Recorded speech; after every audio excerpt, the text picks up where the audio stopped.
Shalom, shalom, shalom, peuple de Dieu de partout dans le monde, en Europe, en Asie, en Afrique, en Amérique, en Océanie, que Dieu Tout-Puissant vous bénisse, vous fasse du bien. C'est moi, votre frère, le berger Tridéré Bonzi depuis Irlande. Nous sommes au moment de la prière, nous sommes au moment de la parole. Soyez concentrés, soyez branchés, car le Dieu Tout-Puissant, le Dieu de la Bible, il est là présent avec nous pour nous délivrer, il est là avec nous pour nous restaurer, il est là avec nous pour nous délivrer de toute force ou de toute puissance de l'ennemi. Seulement faites-lui confiance et ayez la foi et ayez la conviction à travers ce moment de la prière. Prenons le temps de prier et de laisser ce moment entre les mains de Dieu. Éternel Nzambe Nalola, le Dieu Tout-Puissant, le Dieu de la Bible. Père, je te loue, je te bénis, Seigneur Dieu, pour ces instants. Seigneur Dieu, merci de nous avoir donné la bonne santé. Merci de nous avoir protégés. Seigneur Dieu, j'abandonne le début jusqu'à la fin de ce programme entre tes saintes mains. Que toute force, que toute puissance, Seigneur Dieu, qui n'honore pas ton nom, je le déclare ni les sans effet. Bénis mon frère, bénis ma sœur de loin de près. Seigneur Dieu, toute personne qui pourra avoir des problèmes, des difficultés terribles, Père éternel, à travers ce moment de la parole, à travers ce moment de la prière, je déclare rien que la guérison, la restauration, la paix et le changement dans le nom puissant de notre Seigneur Sauveur Jésus-Christ. Nous avons ainsi prié et nous disons tous Amen, Amen, Amen. Et là, nous tenons à saluer les hommes de Dieu, notre papa, le pasteur Olivier Mutombo, depuis la France. Que Dieu Tout-Puissant vous bénisse, Dieu Tout-Puissant vous fasse du bien pour l'initiative de nous avoir réunis en présence de Dieu pour louer et exalter son Saint-Nom. Là, je bénis aussi l'homme de Dieu, le pasteur Prosper Kassongo Olive. Je bénis l'homme de Dieu, le pasteur Levi Zaladjol. Je bénis l'homme de Dieu, le évangéliste Igor Mpongi. Je bénis l'homme de Dieu, évangéliste Ntambi. Que Dieu Tout-Puissant vous bénisse de partout, vous qui faites la fierté de notre chaîne, le mystère du rocher. Et nous bénissons aussi tous les enfants de Dieu de loin ou de près. Que Dieu Tout-Puissant vous fasse grâce, que Dieu Tout-Puissant vous fasse du bien, que pendant ce moment de la prière, je sais que vous ne serez pas déçus, car Dieu est avec nous, car il a dit dans sa parole, cherchez l'Éternel pendant qu'il se trouve et invoquez-le tandis qu'il le prie. J'ai la confiance, j'ai la foi que notre Dieu là est prêt pour résoudre tes problèmes, est prêt pour te consoler. Alléluia. Et nous avons un thème à partager aujourd'hui. Je sais que à travers ce thème, Dieu va te restaurer. À travers ce thème, tu auras une compassion. Dieu aura la compassion pour visiter ta vie. Dieu aura la compassion pour restaurer ta vie. Dieu aura la force, la puissance pour que toutes choses changent dans ta vie, dans le nom de Jésus. Et notre sujet de la journée, nous disons, ou notre sujet du soir, ou je ne sais pas, au moment où vous pouvez écouter ces messages, peut-être ça sera la nuit, peut-être ça sera la journée, mais notre sujet de la journée s'intitule « Je reconnais que tu es Dieu ». Je reconnais que tu es Dieu. Donc, nalinga tuwe koloba, sujet na biso tozo lobela, eza ikie, na yebi ke yondo zanzambe. Alléluia. Na yebi ke yondo zanzambe. Et par rapport à ces sujets, je reconnais que tu es Dieu. La personne qui parle, je reconnais que tu es Dieu. C'est-à-dire, cette personne ici peut parler, je reconnais que tu es Dieu, lorsque peut-être il passe pendant des moments de la souffrance, le moment de l'imitation, des moments où rien ne marche dans sa vie. Mais la seule et l'unique chose, cette personne-là fait confiance à l'Éternel, fait confiance à Jésus-Christ. Et après avoir fait confiance à Jésus-Christ, la personne-là voit la visitation de Dieu, la personne-là voit le miracle, et cette personne comprend et prend le temps de témoigner la grandeur, de témoigner la puissance, de témoigner la visitation de Dieu. Parce que je reconnais que tu es Dieu, c'est la force, la puissance de Dieu qui brise même les limitations, qui fait tomber toutes les montagnes qui étaient levées, qui fait disparaître la maladie dans ta vie, qui fait disparaître la stérilité. Et après avoir vécu le changement, la personne maintenant est digne de reconnaître la force, la puissance de Dieu en disant, je reconnais que tu es Dieu. Peut-être, mon frère, ma sœur, tu es là en train de passer des moments qui sont difficiles. Peut-être tu es là en train de passer des moments qui sont médiocres. Mais je te dis une seule chose, il y a un Dieu qui est capable de changer ta situation. Il y a un Dieu qui est capable de nommer des choses nouvelles dans ta vie. Fais-lui confiance en disant, je reconnais que tu es Dieu. Alléluia. Prenons nos Bibles, on va lire dans le livre de 1 roi. 1 roi chapitre 17, le verset 18 à 24. 1 roi chapitre 17, le verset 18 à 24. Nous lisons la parole de Dieu. Cette femme dit alors à Élie, qu'y a-t-il entre moi et toi, homme de Dieu? Es-tu venu chez moi pour rappeler le souvenir de mon iniquité et pour faire mourir mon fils? Il lui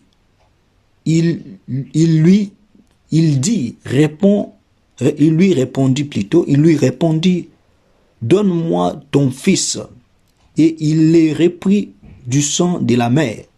Il monta dans la chambre haute où il demeurait et le coucha sur son lit. Et puis il invoqua l'Éternel et dit, l'Éternel mon Dieu, est-ce que tu affligerais au point de faire mourir son fils, même cette veuve chez qui j'ai été reçu comme un hôte? Et il s'étendit 3 fois sur l'enfant, invoqua l'Éternel et dit, Éternel mon Dieu, je t'en prie que l'âme de cet enfant revienne au-dedans de lui. L'Éternel écouta la prière de lui, alléluia, et l'âme de l'enfant revienne au-dedans de lui. Et il fut rendu à la vie. Amen. Élie prit l'enfant, le descendit de la chambre haute dans la maison et la donna à sa mère. Et Élie dit, vois, ton fils est vivant. Et la femme dit à Élie, je reconnais maintenant que tu es l'homme de Dieu. Alléluia. Et que la parole de l'Éternel dans ta bouche est vérité. Alléluia. Ici, la Bible nous parle d'une histoire où nous tous, peut-être nous pouvons avoir la connaissance, l'histoire de la femme de veuve de Sarepta. Donc, moi, oyo akufela ki mubali, atikala kaka na mwana na ye moko. Et la Bible nous dit, Dieu envoya Élie, aebisi Élie kene na mboka Sarepta, okomona mwasi moko ya veuve, kende pa ya mwasi wana, nde mwasi wana akozwa soin na yo, akoyeba na koyamba yo malamu. Et Bible ezoko raconte biso, et Élie akendaki na mboka ya Sarepta, et na kata mboka Sarepta, ezalaki na problème ezalaki ya nzala ya pasi. Et Bible lobi, tango Élie akomi akutanaki na mwana mwasi azokolokota oyo ezalaki bakoni po akenda sala farine balia na mwana na ya mfaki bakufa na bango. Et tango akutana na Élie alobi na ye non ke asalela ena nous premièrement oyo ezalaki gâteau po Élie alia. Premièrement singaki mai, après yebisi asalela gâteau. Et cette femme a yebisi Élie alobi non, je n'ai qu'une petite huile et farine oyo soki na sali ngala mwana nga tolie tokokufa na biso. Et Élie avait beaucoup insisté et jusqu'à ce que la femme aslaki na kopesa Élie. Et Bible lobi huile pe farine na kat na ndaku ya mwasi oyo esilaki te, c'est-à-dire la parole de Dieu et la puissance de Dieu, le Saint-Esprit ezalaki toujours na kat na ndaku ya mwasi oyo, c'est-à-dire La farine, ils ont symbolisé où ils a la parole de Dieu. Et oui, les ont symbolisé où ils a le Saint-Esprit. Donc, moi, je suis là qui accompagné dans le Saint-Esprit et puis la parole de Dieu. Et Bible dit, après avoir coupé sa Eli, où ils ont qui gâteau Eli kolia, et moi na moi oyo, moi na naye mo kwa zlaki naye, moi na ona azwa ki malade, et jusqu'à ce que moi na kufaki. Et yango to mona verset 18, Bible dit, Eli maintenant ayaki ko zonga, et pas ya moi na moi chaud. Et moi na moi chaud, tanga moni Eli, azo ko se souvenir que Eli ayi ko baki, si les sous zlaki douleur, où ils qui sous passe, où ils qui sous minyoko. Et aibisi Eli, oye pona offert souvenir nga ba pashi onga na zlaki na yango, pambate mwana nanga azali susute. Alléluia. Et la Bible nous dit, Eli azwa ki mwana ozalaki ya kukufa na maboko ya mama na ye, et amata kine na kat na chambre haute, biska o Eli abanda ekola. La Bible dit, Eli alalaki likolo ya mwana o akufaki, et Eli a invoqué le nom de l'Éternel. Eli a prié le nom de l'Éternel. Tolobete, je reconnais que tu es Dieu. Peut-être toi aussi tu es en train de passer na ba moment où est très difficile, na ba moment où est médiocre, mais ça la lokola Eli kota la te que mwana no asakufi. Bible dit, il y a encore de l'espérance pour tous ceux qui vivent.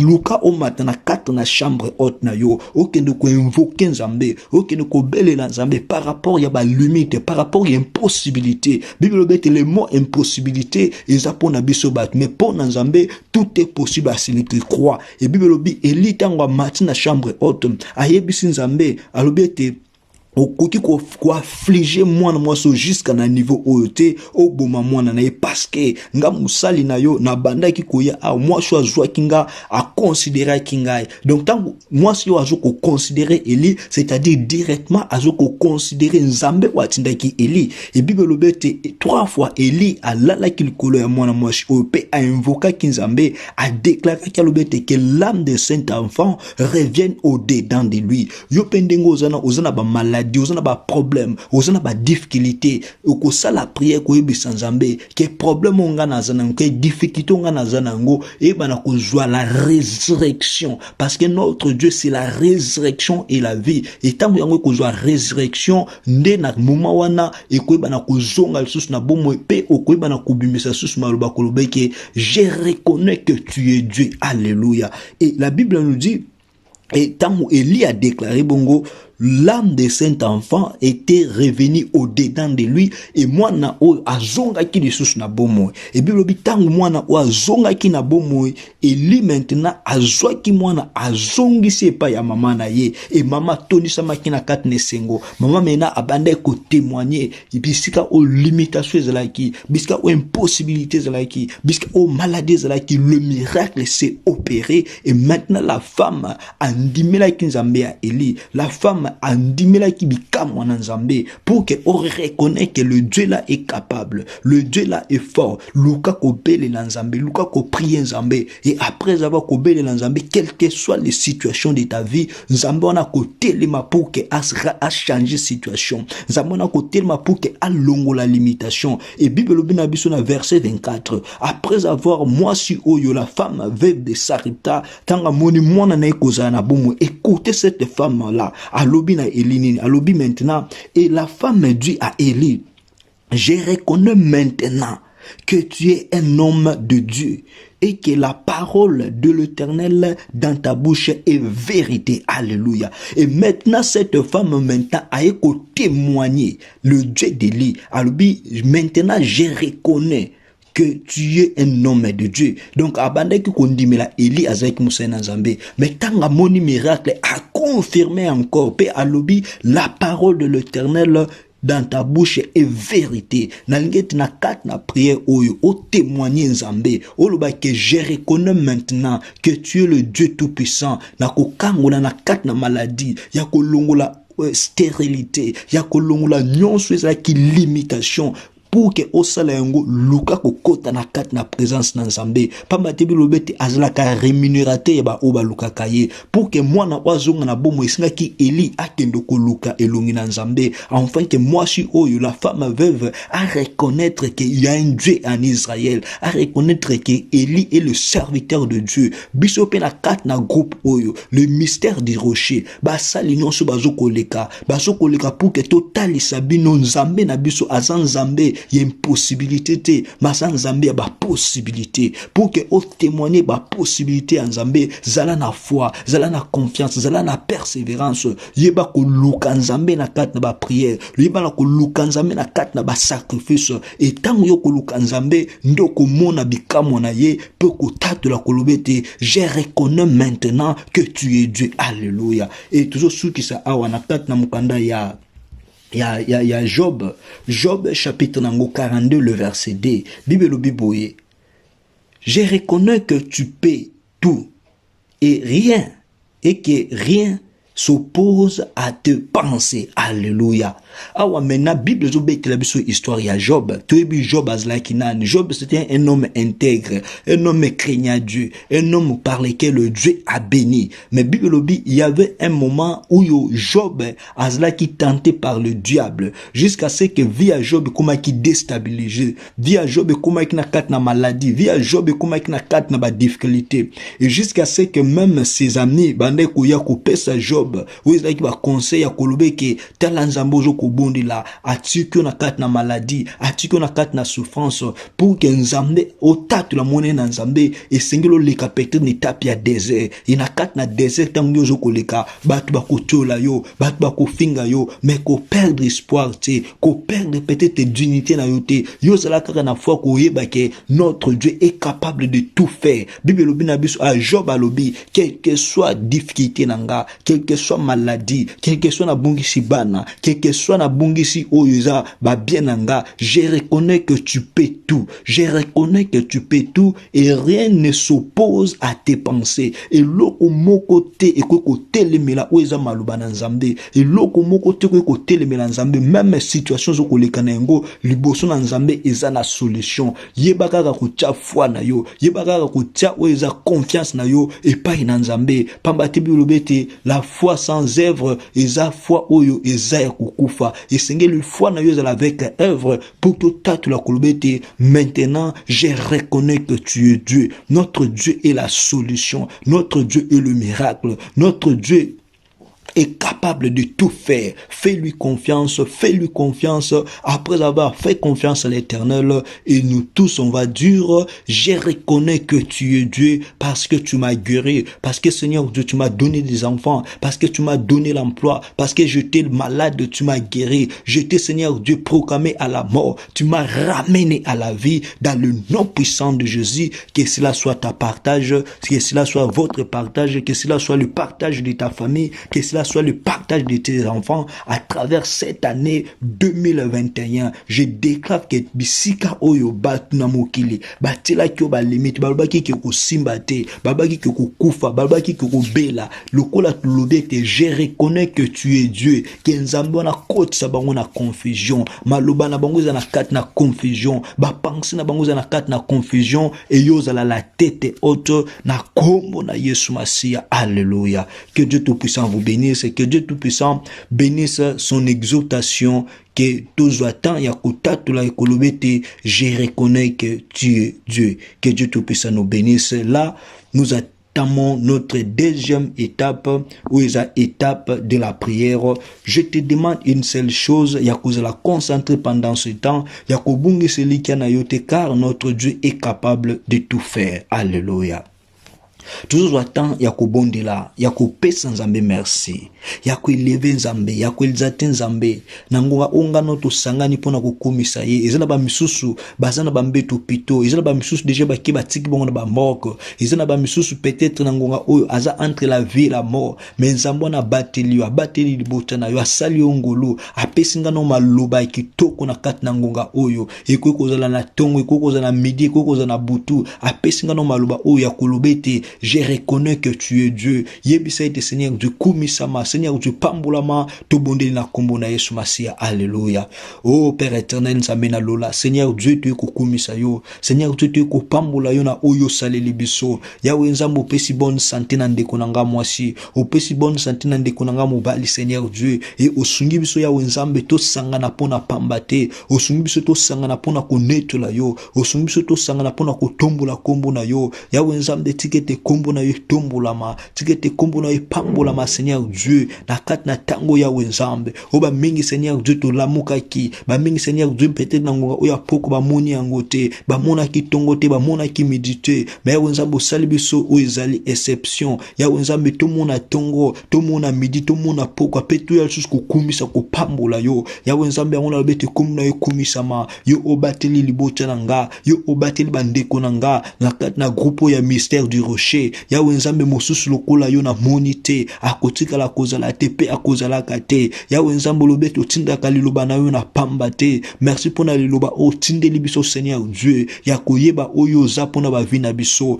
ya koyeba oyo za pona ba famille na biso. Yawe Nzambe na kat na ba limitation, toyebi ke yondo za Nzambe, na kat na kolela toyebi ke yondo za Nzambe, na kat na kufa toyebi ke yondo za Nzambe. Yango na komisio, yango na pambolo Seigneur Dieu, na kat na ndeko nyonso, na kat na groupe oyo ndeko nyonso nazo sambela ni nangonga o Seigneur Dieu. Asana problème est dérangé Seigneur, kolandi samali loba oyo, je reconnais que tu es Dieu. Yawe Nzambe tolingi to témoigner au Seigneur pour na maladie, tolingi to témoigner au Seigneur Dieu pour na blocage, pour na limitation, afin que tout le bête Seigneur Dieu, je reconnais que tu es Dieu. Yawe Nzambe descend et agit dans l'immédiat, dans le nom de Jésus. Père éternel, yoko sakate. Yawe Nzambe oza le même hier, aujourd'hui, éternellement. Yawe Nzambe na déclaré, et tu yo telema, et tu yo sala, et tu yo mimonisa, na kombo na Yesu Masia. Alléluia. Nangonga otozo kende kubundila. La Bible nous dit la prière servante du juste a une grande efficacité. Talandengo zotambu sa vie chrétienne na yo. Vie chrétienne na yo peut-être za malamute. Loko les a malamute. Moi peut-être lobahi etike. Je reconnais que tu es Dieu ezate parce que nzamba do tala mabunga na yo. Ya lobete o nyonso kwa vouer ma benaye. Akotika ma benaye. Nzamba kwa accorder les grâces, accorder les pardon. Tala ma be combien yo sali. Ma be combien bana na yo bazo sala. Ma be combien moi je mo ba na yo sala. Ozoke no ko bisa nzamba ete Seigneur Dieu, nous sommes coupables ya Nzambe, na itamboli na ba pensée na maloba na biso, yango to bileli mawana yo Seigneur Dieu, et quitter la biso, afin que tout acte la tolobete, je reconnais que tu es Dieu, ya Nzambe, kita sali la biso to bonde na kombo na Yesu. Alléluia. Oh Père de gloire, Père éternel, ya Nzambe to zabat mala masumu, ya Nzambe lobete Seigneur Dieu, ou ya ki o se sacrifier ki Seigneur Dieu, pour que biso bat na masumu to bongwana, ya Nzambe na ekotika nde konanga ya mwasi ya mobali Seigneur Dieu, yondo yebi ye kolekanga, yondo yebi vinanga koleka ye, ya Nzambe ngona eko bonde la kosengete Seigneur Dieu, mawana yo ekite la biso, pamba tulo betu lo sambo ya ba juste Seigneur, ezalaka parfait de bonne odeur, ya Nzambe lo sambo to sangani ko sala na kat na ngunga oyo, pour que to tatula yondo za Nzambe, ya Nzambe peut-être zana masumo biso to salaki, peut-être zana maluba biso to lobaki, we pesa ki lo kumute, ya Nzambe ngo to sengi mawana yo, ekite la biso Seigneur Dieu, maona ekite la ndeko nanga mobali, maona ekite la ndeko nanga ya mwasi, ya Nzambe na tsengete Seigneur Dieu, peut-être problème ya Nzambe moya tatu les ate parce que masumu elati bomo na ye, ya Nzambe yo lobete yo noza ko limbisa, ozo ko effacer, ozo ko oublier Seigneur Dieu, o nyonso la ki ba péché na biso, ya Nzambe na déclarer, o limbisa biso, o effacer ma be na biso, o effacer Seigneur Dieu masumu etonisa samaki na kat na ba vie na biso. Oh Père éternel, nabi que merci Seigneur Dieu, o sho limbisi biso, o accorder biso le pardon, o effacer masumu na biso, lo sambu na biso na ngonga o Seigneur Dieu, eza agréable liboso na yo, ozo ko agréer ngo Seigneur Dieu, comme parfait de bonne odeur. Oh ya Nzambe kumisama, ya Nzambe pambolama, pour na groupe au Seigneur Dieu, le mystère du rocher, ya Nzambe limbisi ba sali na yo nyonso, ya Nzambe limbisi ba papa, o limbisi ba maman, ba servante, ba serviteur, na kat na groupe au Seigneur Dieu, yango toza reconnaissant, ya kukumisa kupambola ko élever ko exalter bon Nzambe na yo, na kombo na Yesu Masia. Alléluia. Alléluia. Nango tozo kende ko bondela.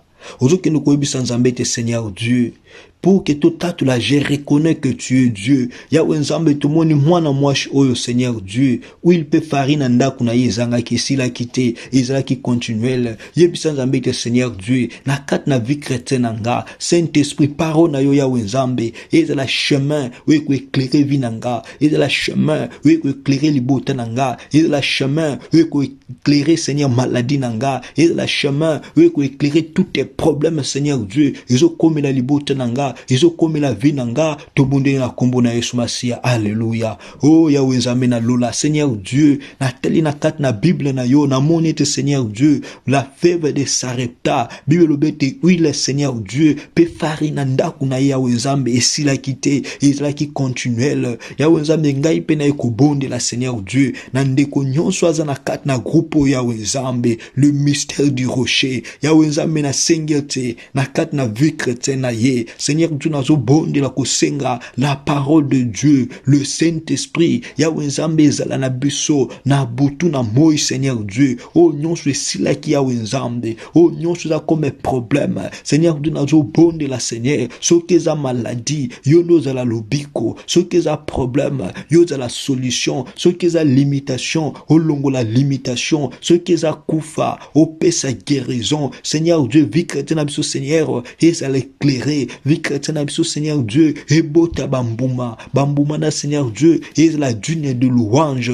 Oh Père de gloire, ninyo tozo kozanga Seigneur Dieu, oh yoko iko limbana na yango, Job alobete Seigneur Dieu, oza nzambe osalaka nyonso, eloko moko te ko s'opposer na ba pensée na yo. Yahweh Nzambe force nyonso, puissance nyonso, ko s'opposer Seigneur Dieu na ba pensée na biso. Yahweh Nzambe biso toza limité na sengete Seigneur Dieu, que le Saint-Esprit na yo na bandaku na biso akende ko éclairer. Le Saint-Esprit Seigneur atondisa biso na force na puissance na mokilo toko vivre mokili ya masumu, mokili ya mabe Seigneur Dieu. Soki to simba mina yote, soki to bomba mina yote, to ko bomba mananani Seigneur. Na sengi makila na yo, na sengi makila na yo Seigneur Dieu. E bomba e bate la bande ko nyonso na kat na groupe yo. Ba famille na biso Seigneur Dieu, e bate la mana makila na yo. Influence nyonso mabe ya ténèbres Seigneur. We ko yana maladie, we ko yana ba virus, we ko yana ba visitation mabe. Yahweh Nzambe na zoko senga ete Seigneur Dieu.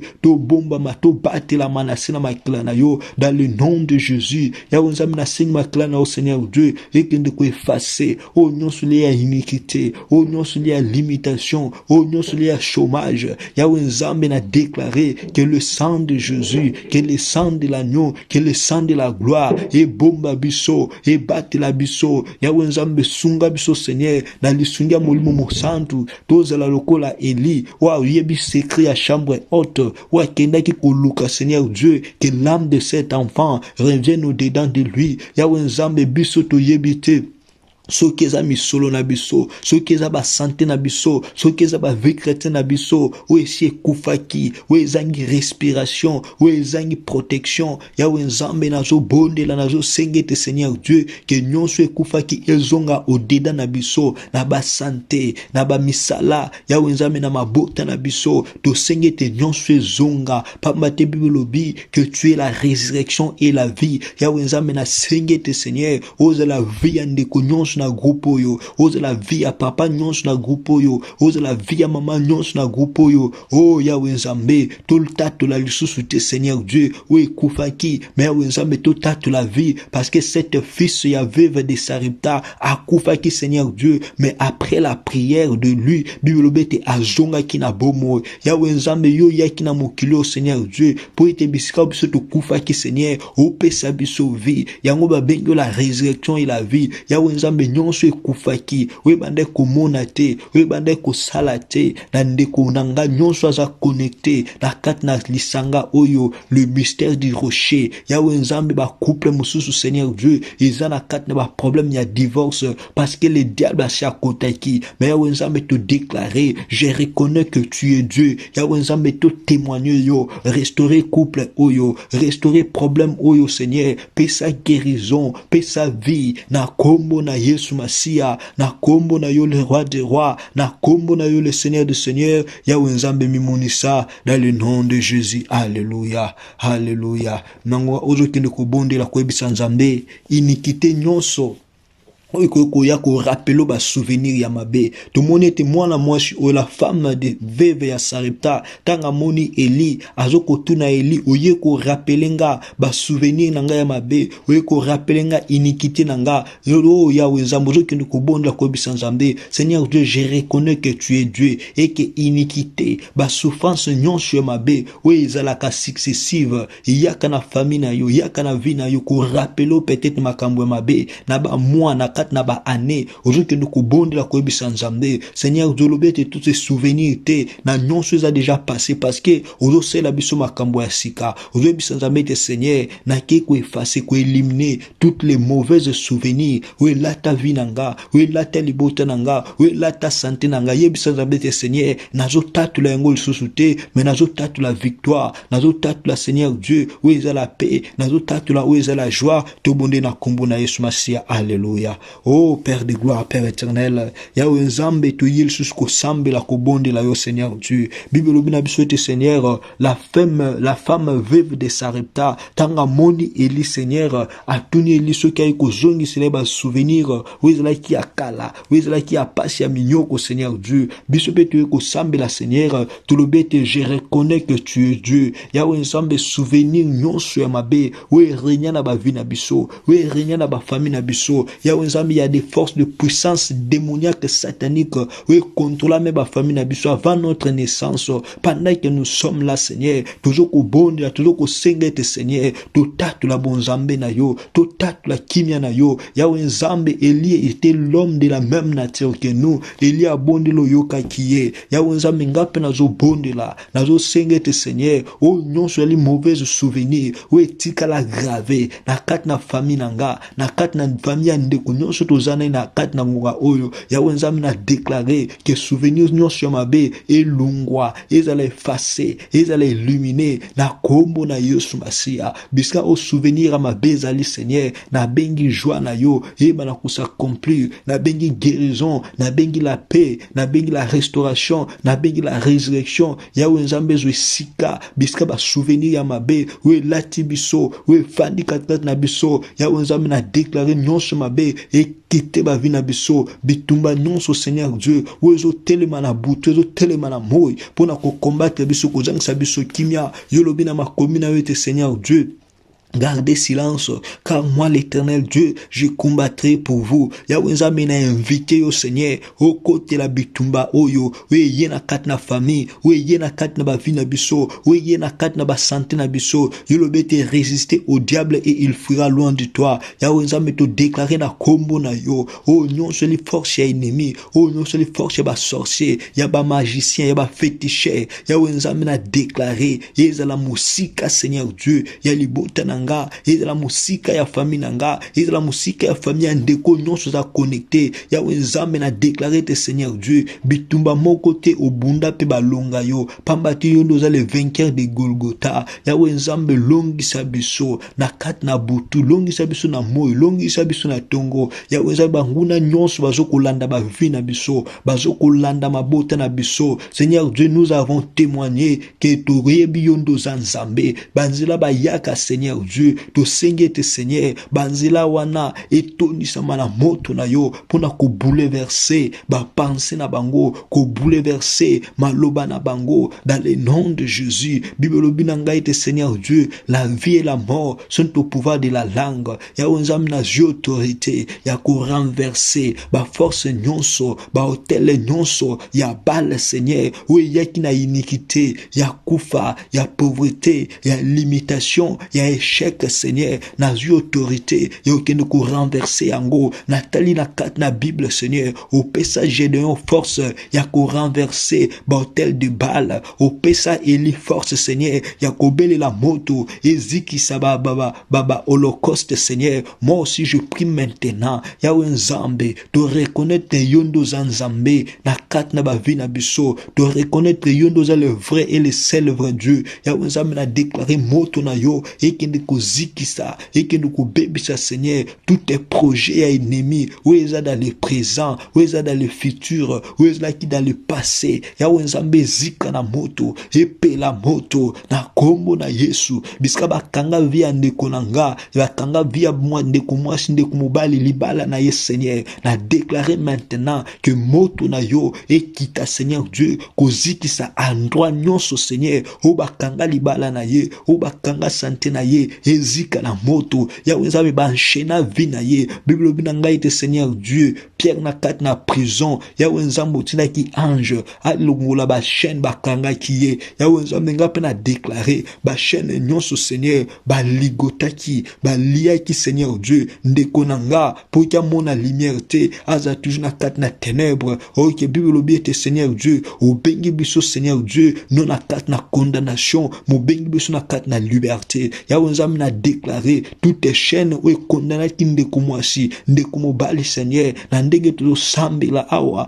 ya wenzambe na déclarer ba chaîne wana ezala briser ba chaîne wana ezala tomber vina ye Seigneur Dieu a progressé a kende liboso tous a fruits à ténèbres te mais nous sommes des fruits de la lumière Seigneur Dieu vina ye ezala briller dans le nom de Jésus oh Père éternel étoile ya ndeko nanga mwasi mobali Seigneur au monde à ténèbres etufaki Seigneur Dieu nazo bondela nazo sengete Seigneur étoile ya ndeko ya wenzambe ezonga ko briller étoile ya bana na ye ya mwasi mobali na ye ezonga ko briller Satan simba yango te Satan mona yango te na kombo na Yesu Masia ya wenzambe bisira au Seigneur Dieu batela ke mitambo ya wenzambe na déclarer mitambo ane kweya mitambo ane zika mitambo ane beba Seigneur Dieu biso to avancer tozali la tête no like ya wenzambe ndeko azala la tête na butu na moya longa Seigneur Dieu bitumba nyonso etelemelie yenda longa yango na kombo na Yesu Masia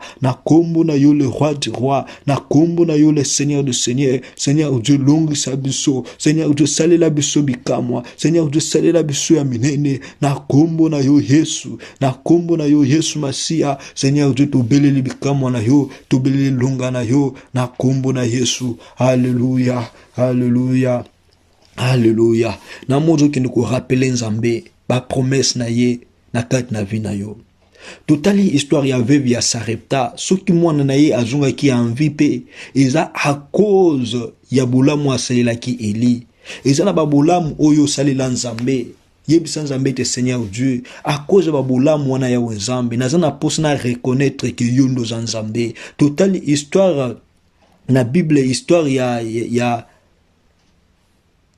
na kat na Bible totali histoire ya Ezekias Bible lobi Ezekias azalaki mutu asalaki Nzambe bolamu mais koma kina ngonga oyo liwa yake beta kina kat na bomoi na ye esenga ki akufa mais Bible lobi te Ezekias a tourné qui face contre terre albete Seigneur Dieu je vais reconnaître que tu es Dieu dans ma vie souviens-toi de moi ozoki no kobonda ko bisa Nzambe Seigneur Dieu se souvenir nanga ya wenzambe o nyonso na bungisaki ya wenzambe na sengete yo lobi o bungisi ba projet ya paix ya bonheur pour na biso yebisa Nzambe te Seigneur Dieu na ina tatu la projet ya paix na ina tatu la projet ya bonheur oyo bongisa pona vie nanga oyo bongisa pona famille nanga oyo bongisa Seigneur pona bana nanga tobonde na kombo na Yesu Masia Alléluia oh ya Nzambe na lola Seigneur Dieu Bible lobe toza mwana na motote po bosa na poza mwana motote po kosa Seigneur na talete Seigneur Dieu la femme veuve ya Sarepta albete Seigneur ayebi ke yondo za Nzambe ayebi ke mosali na yo Eli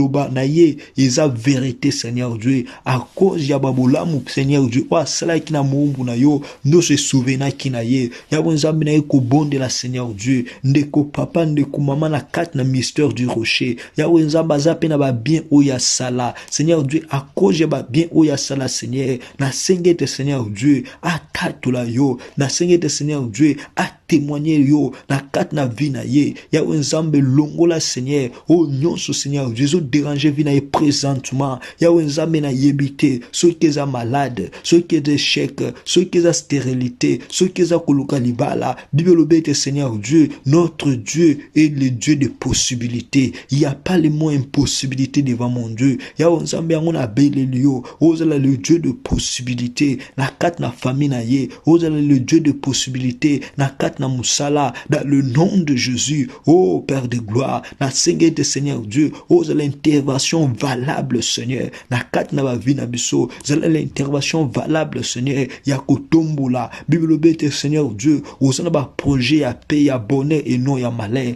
Ya wenzambe tala ba projet, ya malheur, ya souffrance, ya kolela Seigneur Dieu. Et là tu vis andeko, alinga tatu la ete yondo zanzambe. Bible obéite Seigneur Dieu, oyaki na ba projet, weza ya malamu ko pesa biso avenir pe espérance. Ya wenzambe na sengete Seigneur, ba projet avenir, ko pesa espérance. Ya wenzambe za la partage, ya ndeko nyonso na kat na groupe au mystère du rocher. Ya wenzambe na année 2021, ya wenzambe to lelate, ya wenzambe to kufelate, to sengete Seigneur Dieu, ba témoignage de la vivant, ba témoignage de la valable chaque jour, chaque matin. Na kombo na Yesu Masia, na kombo na yo le roi des rois. Ya wenzambe kotika bisote, ya wenzambe ko abandonner bisote, pamba tolobi o ko abandonner bisote, o kotika bisote, o ko zala na biso kino na suka. Ya wenzambe zala na biso kino na suka, zala na biso kino na suka e bikeke o Seigneur Dieu. Pour ça na biso eza to zala na bokonzi na likolo elongo na yo, to sepela elongo na yo, to lia elongo na yo, to bine elongo na yo, na kombo na Yesu Masia. Alléluia. Nanga uzokende kobondela, uzokende koyebisa nzambe te Seigneur Dieu, ba porte nyonso Satan le diable a fongoli na kat na vie na yo na année au 2021, na kat na libala na yo, na kat na bana na yo, ozokende kobondela koyebisa nzambe ba porte nyonso Seigneur ya Satan le diable, ya mabe, ya kufa, ya maladie, ya wenzambe na kangi yango na libota na nga e pénétrer te, e simba libota te, e simba bana na yo te. Nzambe abomba bino, nzambe abatela, ozoyebisa nzambe te Seigneur ba porte nyonso ya bonheur pe o ekanga maiki ya wenzambe na sengete Seigneur, ba porte nyonso la ki akokangama pona bonheur, kokangama pona kimia, kokangama pona vie ya malamu, ozoyebisa nzambe te Seigneur na fongoli ba porte wana vie ekota, fongoli ba porte wana bonheur e pénétrer, fongoli ba porte wana paix e pénétrer, to bonde na kombo na Yesu Masia. Alléluia. Oh ya wenzambe na lola nzambe na bikamo Seigneur Dieu, na ke ko bonde la ko sengete Seigneur Dieu, yolobete ya wenzambe o to kokanga likolo na seko kangama, to kofungola likolo na seko fungwama. Ya wenzambe na eko bondela, na eko supplier yo Seigneur Dieu, pour na vie ya papa, vie ya mama Seigneur Dieu, dans la année au 2021, aza moto ya kolela te, mwa za la moto na sengo. Ya wenzambe na sengete Seigneur Dieu, e sengo na yo, e za la partage na ye, na ba mwa nyonso ya 2021. Ya wenzambe biziki za la ki ya kokangama. Ya wenzambe na sengete Seigneur, yo oza la clé de David, fungola bisika nyonso ekangama ki, pona vie ya papa, pona vie ya mama, bisika o nyonso Seigneur Dieu Satan akanga ki alobeti bolamu ekokota te, kimi ekozala te. Ya wenzambe na déclarer la clé de David, e fungola kimia, e fungola sengo, e fungola bonne santé, e fungola prospérité, e fungola stabilité na vie na ye, na bana na ye, na mwashi. Ya wenzambe nyonso ezala ki ya mabe, ezala suna nguya te, bolamu na yo Seigneur Dieu eleka ebele,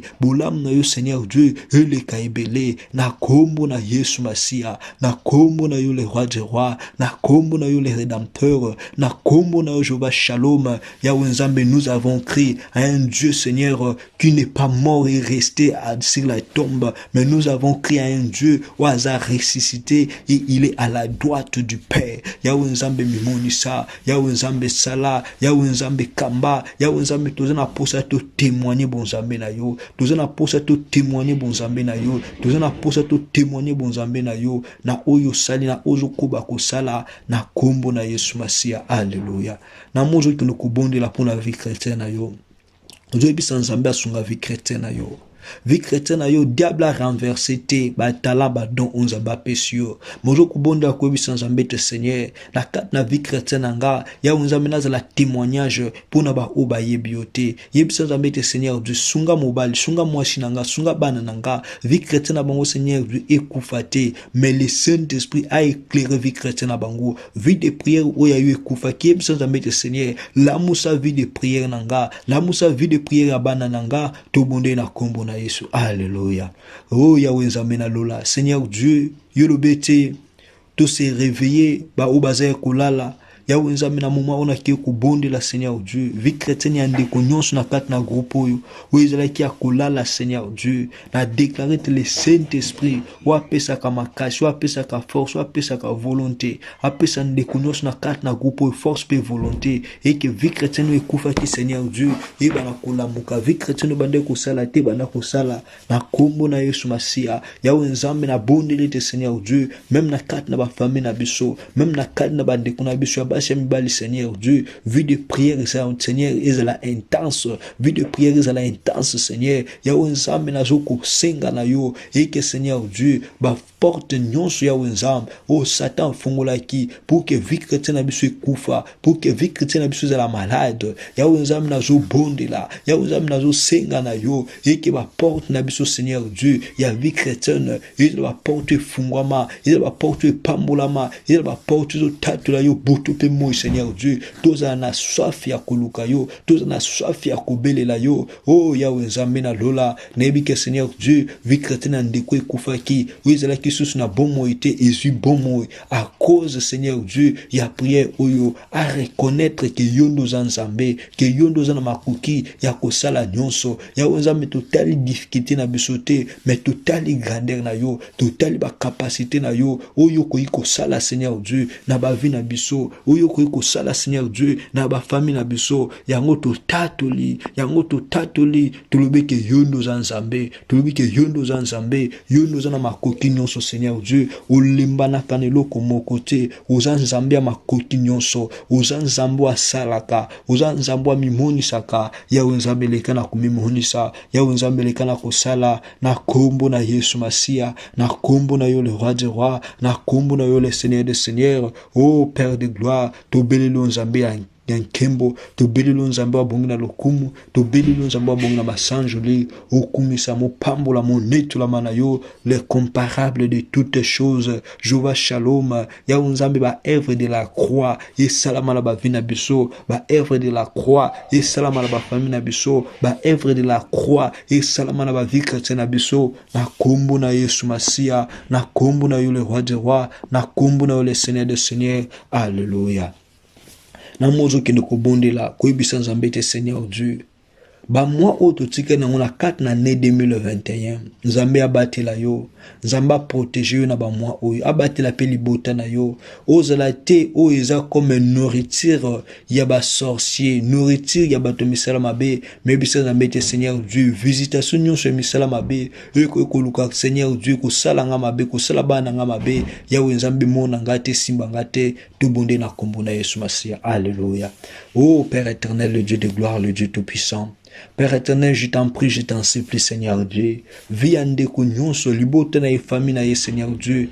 Azala te nourriture ya ba sorcier. Azala te nourriture ya ba démon ya ba féticheur. Mais wenzambe bomba biso Seigneur Dieu. Na sina makila na yo. Mungu na mona biso te. Moi nyonso do tikali na yango Seigneur. Na 4 na année 2021. Ya wenzambe za la mois ya bénédiction. Yeza la mois ya paix. Yeza la mois ya avancement. Yeza la mois ya témoignage na ba vina biso ya nzambe ba porte nyonso Seigneur Dieu ya moi oyo eyoka biso efungwama kimia Seigneur Dieu eyoka biso efungwama na 4 na année 2021 ya nzambe tumona bolamu na yo to témoigner bikamo na yo na kombo na Yesu Masia na kombo na yo le roi des rois na kombo na yo le rédempteur. Alléluia.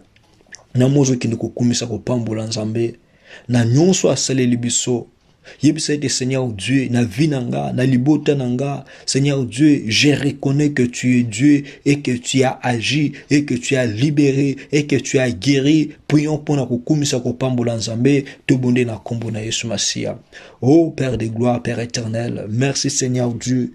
Pour na maimanso o salelibiso na kat na programme ya prière. Seigneur Dieu, nous reconnaissons que tu es Dieu parce que tu as agi positivement dans nos vies, dans nos familles, Seigneur Dieu, sur tout ce qui ne marche pas, Seigneur Dieu, sur tout ce qui était mort. Maintenant, il y a la vie. Seigneur Dieu, c'est pour cela, nous sommes reconnaissants de te louer. Nous sommes reconnaissants de t'exalter, car tu as dit dans ta parole ce que l'œil n'a pas vu, ce que les oreilles n'ont pas entendu, Seigneur Dieu, ce que le main n'a pas touché, Seigneur Dieu, tu as déjà agi, tu as déjà fait. C'est pour cela que nous sommes reconnaissants de te dire merci, Seigneur Dieu, de toute ta bonté, de toute ta fidélité, que cela puisse régner dans nos vies, dans nos familles, de maintenant et à jamais. Oh Père éternel, merci, alléluia. Grâce Père éternel et Dieu Tout-Puissant, le Dieu des armées, Seigneur Dieu, je te loue, je te bénis une fois encore de plus pour ces moments, Seigneur Dieu, par lesquels nous sommes en train de passer avec ta présence, dans ta présence, Seigneur Dieu. Merci d'avoir agi, Seigneur Dieu, à notre faveur. Merci, Seigneur Dieu, d'avoir répondu afin que, Seigneur Dieu, nous puissions te témoigner, que nous puissions dire, je reconnais que tu es Dieu. Merci, Seigneur Dieu, d'avoir été Dieu pour sauver, pour guérir, pour restaurer la vie de tout échec de nous à travers ce groupe, Seigneur Dieu, le mystère du rocher. Je bénis ce groupe, je bénis toutes les personnes dans ce groupe, Seigneur Dieu, grâce à lui, Seigneur, que sa famille aussi soit bénie. Père éternel, que ton nom soit béni de maintenant et à jamais, car tu es Alpha, tu es Emmanuel et tu es Oméga. Merci, Seigneur Dieu, d'avoir débuté avec nous ces programmes. Merci de nous avoir conduits. Merci de nous avoir accordé ta main puissante. Seigneur Dieu, que ton nom soit béni,